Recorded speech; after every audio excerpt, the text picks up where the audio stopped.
Hi there and welcome. This is Sharon from Penguin Pilots and I'm glad you're here. So to begin, let me remind you that we are having another challenge over on our challenge blog, and this time the challenge theme is birthday. I thought why not do a video on how to mass produce birthday cards using our Stencils 360 tool. In front of me I have this Summer Blossom circular stencil, and this is one of my favorites because it's very easy to get good results with this stencil. Another purpose of this video is to remind you that we don't always have to stick to plain white cardstocks for ink blending. I know a lot of us like simple cards with bright white space, and I'm also a fan of that, but why not try things differently and explore other options? So today I will be using a bunch of different colored cardstocks for inking. First, I used my A2 size paper positioner to center my card. I have my guide ring taped down and I'm using our new apple green cardstock. I'm using Lucky Clover for inking, and I chose a turning interval of 45 degrees, meaning I'm spinning my stencil and making stops at all the triangles. I'm keeping things simple for all of my cards. You can see me just using the same color on every turn.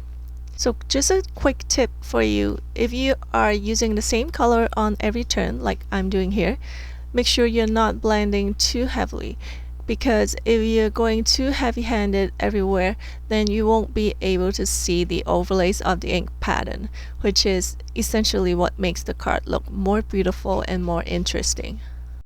Since the design is symmetrical, after just 3 turns, my background is done. And it all came together in under a minute or so. So you can see this tool is super handy when you're mass producing backgrounds like these. It's super easy to use and it saves you time. Now I'm going on to my next card. This time I'm doing exactly the same thing, except I'll be using Picked Raspberry Distressed Oxide ink on our cotton candy cardstock. As you can see, I wanted to create a tone-on-tone effect on these cards. Then I went on and did another A2 size card, and this time I used peacock feathers on our vintage beetle cardstock. For my next card, I used the 4 3/4 inch paper positioner to center my card. I'm using our citrus cooler cardstock and blending with Wild Honey Distressed Oxide ink. So after doing a few of these, you will get the feel for when you want to blend a little heavier handed or when to go a little softer, and you'll still be able to see the gorgeous overlapping geometric patterns even when you're using just one ink color. So for my next card, I wanted to go even darker, and I used our deep lavender cardstock and ink blended using Wilted Violet Distressed Oxide. I really like how it turned out because even on the darker color cardstock, the overlays still look very defined. So for these cards that I've done so far, I consider them to be on the smaller size category, and therefore I chose a turning interval of 45 degrees since I did not want the design to become too busy or too cluttered. Say if I wanted more overlays and more depth to my cards, I would have gone for a smaller turning interval, which is what I'm going to show you next. For this card, I'm using a 6-inch square cardstock, and this is called the Wedding Dress. It's from the Sandstone series, which has got a really unique look and texture to it. Since I have more space to work with this time, I'm going to be using a turning interval of 30 degrees, meaning I will be turning my stencil and stopping on the circles for inking. So this time around, instead of using just one ink color, I'll be using 2. I'm using Wilted Violet on all the solid circles, and then I'll switch to Picked Raspberry on the outline circles.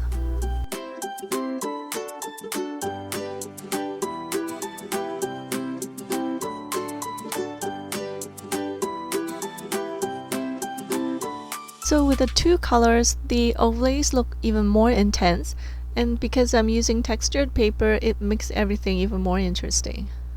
For my last example, I'm using the Snow White Heavyweight cardstock, and this one is about 90 pounds, and I just love the subtle watermarks on this one. It's really unique.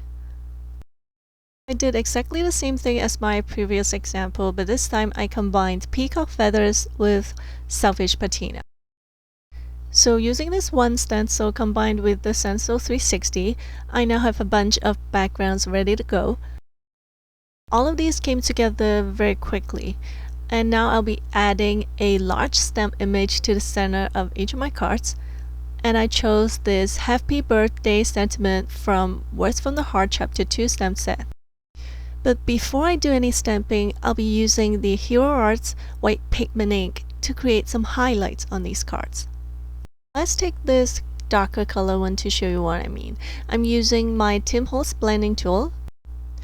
I always add just a small amount at a time because there's not really going back if I add too much. So little by little, I'm just adding the pigment ink onto my card. I'm putting more in the center and going a little bit lighter around it. Then I'm switching to a smaller sponge and I'm just sort of pulling it out towards the edge, and that blends it out so that there's no harsh lines. Here I'm just adding a little bit more around the center with my blending tool and then switching back to my small sponge to blend it out nicely. Because this is a wet pigment ink, you want to make sure that it's dry before you go on to the next step. So what you can do is you can heat set it, and if you want to make the highlight even more obvious, you can always add to your first layer, but it's best that you let it dry or heat set it before you do that. So you can really see the difference here, the before and after.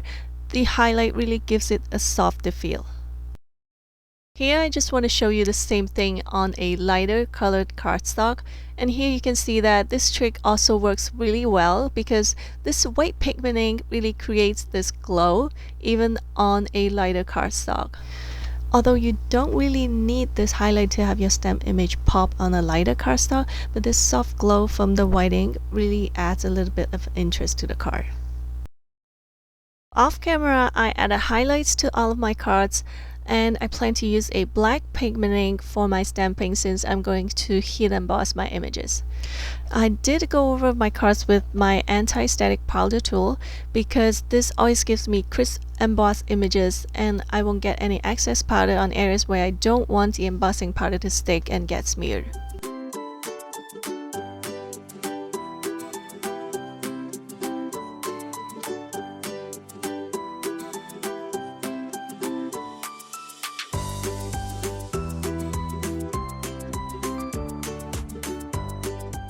Here's a quick look at all of the cards. Same principle, but each a little different. This one is the 4 3/4 by 4 3/4. It's a little bit hard to see on screen, but I really like the soft glow that the white pigment ink creates on this light yellow background, and the clear heat embossing to the black sentiment just adds a nice finishing touch to it. So these two cards are 4 1/4 by 5 1/2. This blue one is pretty much the same as the last one, except this one is a top fold, and I used the Avery L shimmer spray on this one just to give it a shiny look. And the pink one over here, I stamped my sentiment in Versamark ink and heat embossed it with silver glitter embossing powder, and I also finished it with the shimmer spray and some glitter embellishment. On this one, I decided to trim down my panel by 1/8 of an inch on each side and used the vintage beetle cardstock as my card base and added a piece of plain white paper on the inside for writing messages. For this one, I also trimmed down my panel and I used the cotton candy cardstock as a card base, but instead of doing a folded card, I just added a piece of white paper on the back for my messages. Now for this one, I used some gold embossing powder on my sentiment, and as you can see, the white highlight really makes the sentiment pop. I also added some matching color embellishment on it. I really like the color combination. This color combo is really great for holiday cards too. So for the one on the right, I heat embossed my sentiment using silver glitter embossing powder. This time I did a top fold card. This card measures 6 by 6.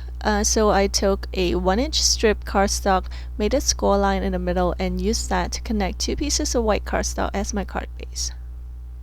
Here's a look at all of the completed cards.